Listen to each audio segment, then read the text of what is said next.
So in the previous videos of this series, I explained how I went from an initial interest that sparked a drive to create an artwork, to a brainstorm about this artwork, to a technical drawing of the artwork, which will eventually take the shape of a sculpture.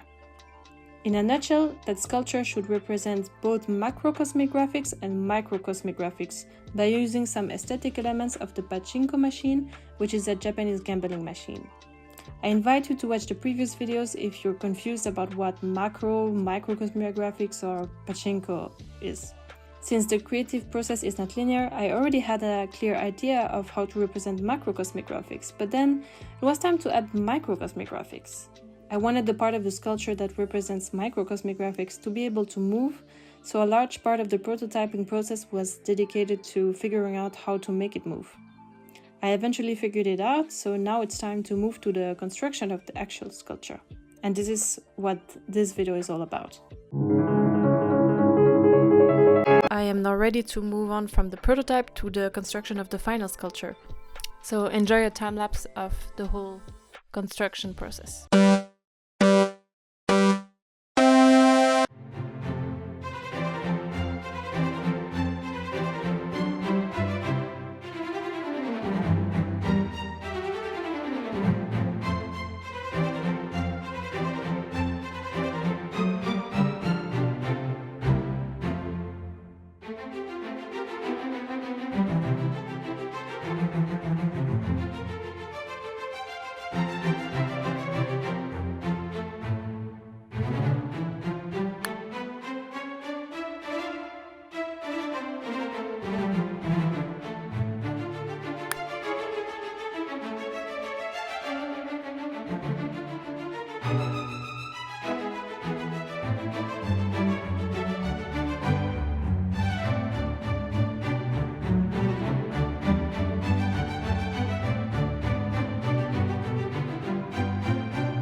So I tried to cut in mirror, but it completely burned the first time, so I put like some tape.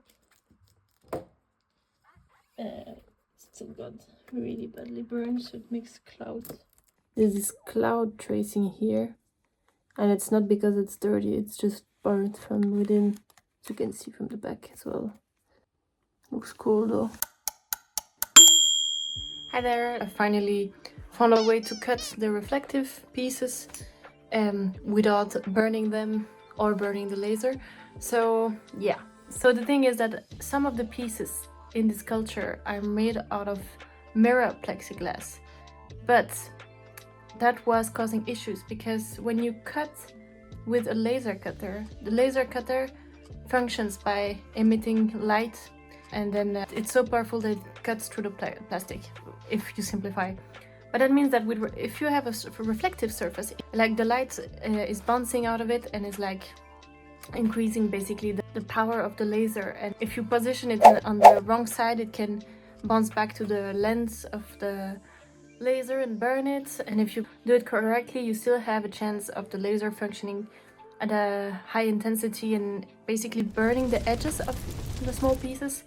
So that's what happened to me. So I found a solution. So the way to do it is that I just lower the intensity of the cutting power, and then of course it didn't pierce through the whole sheet then, but then I would like cut 2 times in a row on the same pattern. Does it make sense? So now it's time to work on that final layer, and maybe that means that today I get to mount the whole sculpture. I also chose to have the longest and thickest nails ever, so it's going to be a mess to peel off the tiny plastic sheets out of all the pieces, but it's okay.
plenty of them on the floor as well.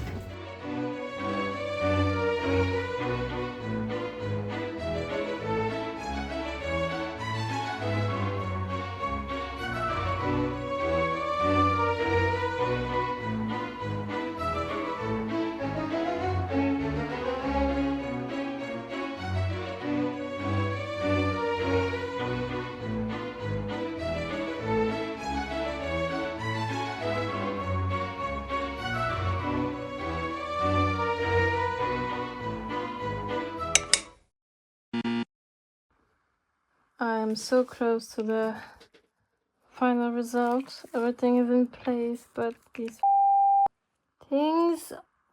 things are like way too big, and I don't understand how I miscalculated their length. I think I need to get some food and think about a way to cut this, because I cut them by hand and now there's no way I can. Oh, I don't know, it's so complex. Okay, so it's like 4 hours later or something. Maybe 5. I don't know, I'm so tired. But yeah, I just have the issue of the rod being too long, so I need to cut it more efficiently than I've done before, and I just figured out that I probably need to buy a clamp